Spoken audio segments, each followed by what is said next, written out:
Hi, I'm Annie with Bright Star Massage in Eugene, Oregon. Today I'm going to talk about how many minutes to put in between each massage therapy appointment.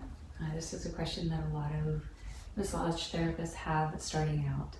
So first of all, I will tell you my magic number is 30 minutes. And now I will go on to elaborate the things to consider when you're deciding how many minutes to put in between appointments. First, I want to share something kind of funny with you. In a take of this video, I did a take a minute ago, and right when I first started, I was mentioning massage envy, and I accidentally said massage injury. And I just think that's really funny. Because as you might have heard, if you're working at Massage Envy, you're doing a super high volume of clientele, and there is a greater possibility of injury if you're not careful, if you don't really, consider how you're using your body and your arms for, efficient, effective work that doesn't injure you. Anyway, I did start my career at Massage Envy. I think that is an okay strategic move when you're starting out.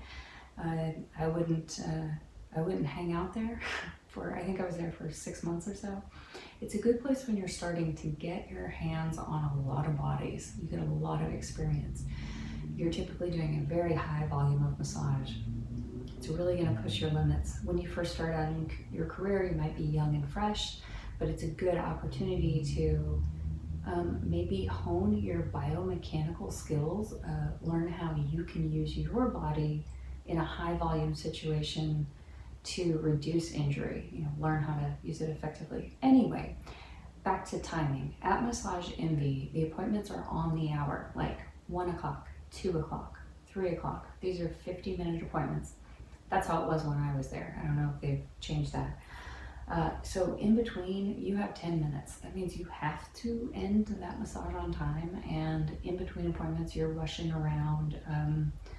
You go to the bathroom and get a drink of water for yourself. If there's time, you strip down the table, go to the linen closet, put on new linens, get the client's soap notes and see if there's any soap note history from, maybe you saw them last or another practitioner at Massage Envy saw them last, and you can see what sort of things you worked on. Now, in a situation like that, you have a front desk support staff that is facilitating all of this. So you don't have to think about everything. You just have to think about those things that I just mentioned. So that helps. The front staff is, pulling the soap notes for you and handing them to you. They're greeting the client, reminding the client to use the restroom before the appointment so that it can start on time, all of that stuff. I've also worked at spas. And in most of the spas that I've worked at, there was 15 minutes in between. And there again, you have a support staff. There's a little bit more breathing room. Now, in my own private practice, I do 30 minutes. And one thing I want to say is that people, they're going to be early, they're going to be late, no matter what. And I'll tell you about the ways that I sort of control that, because I have a private massage therapy office. The front door is locked. I'm not going to be ready. It's not helpful if people show up 15 minutes early. And so I make sure that they know that. I have online booking, and they get a confirmation when they come here the first time and a little paragraph about procedure, like, parking and that sort of thing. And I always say, please show up on time. I won't be ready early. Don't show up late, don't show up early. 5 minutes early is okay, but any earlier than that, I won't be ready. Now, most people aren't going to read that email. So that's just how it is. And so I also have this sign on my door. It's kind of bossy. It's kind of a bossy, bitchy sign, but I don't know what else to do, because people just they're not going to listen. So you have to be very, very clear. And the sign says, "Do not disturb. I will not be ready early, but I will be ready on time." I have to state this very cleanly and sort of bluntly in order to protect myself and the time that I need to be ready for the client.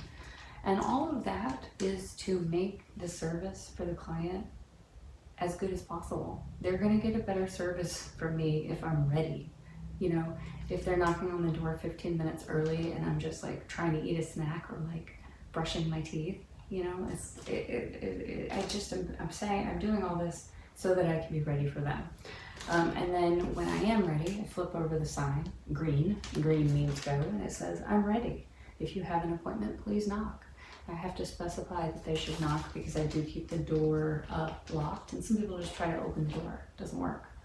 And if I'm here in the back room, you know, still tidying up, I might not hear them knock, so I have to specify. You have to be very clear.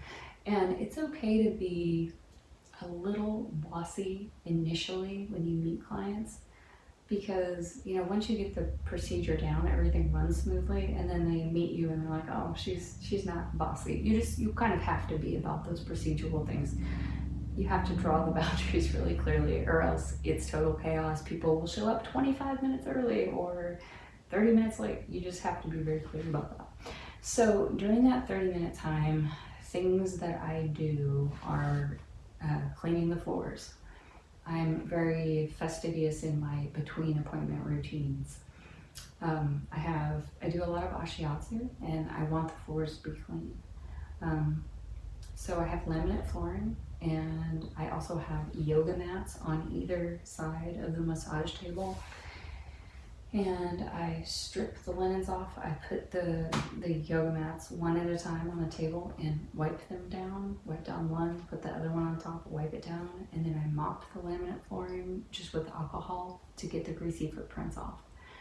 Now, when my clients get off the table, they typically are stepping primarily on the yoga mat, but I can see sometimes a little footprint where they stepped on the laminate flooring, so you can see greasy footprints in the room, you know, after a massage therapy session.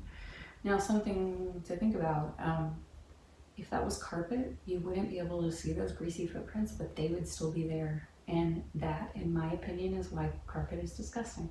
Now, I'm not really afraid of germs. I don't really get sick, so I'm not really afraid of like viruses. But grime and carpet really kind of grosses me out. I do disinfect things. I disinfect the face cradle just because even though I don't ever get sick, I know that other people might have compromised immune systems for one reason or another. They're just one of those people that's prone to getting viruses, and so you have to take care to protect your client. You know, cleaning the face cradle. There's a little like stabilizer bar a lot of times in the face cradle that goes horizontally.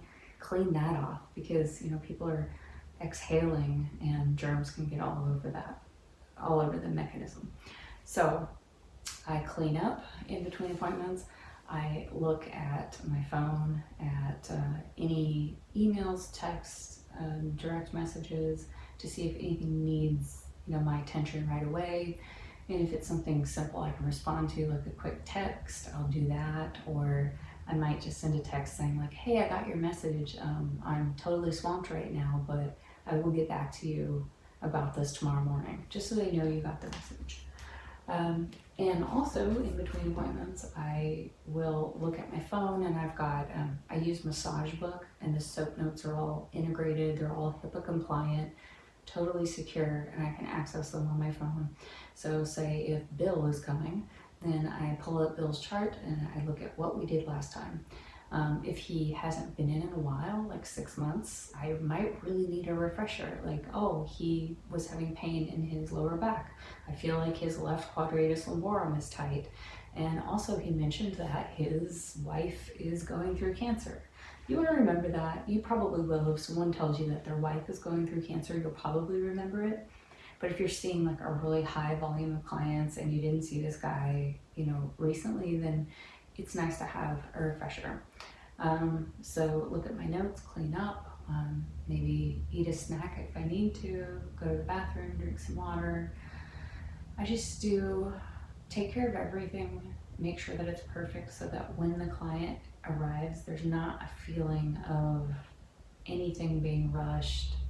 There's time to be completely present, and all of my equipment is where it needs to be, so that it's not distracting. I'm not forgetting things. So for me, a good number to put in between is 30 minutes. And you know, more time would sometimes be better. Sometimes I could use 45 minutes, but I'm just not willing to do that because it just makes the day so much less efficient. So if I have 3 hour-long massages, there's also 30 minutes in between. That's like a whole nother hour that's just cleaning up. So, you know, if it was 45 minutes on each of those breaks, that would be 90 minutes of, you know, being here, but not like actively working one-on-one with a client.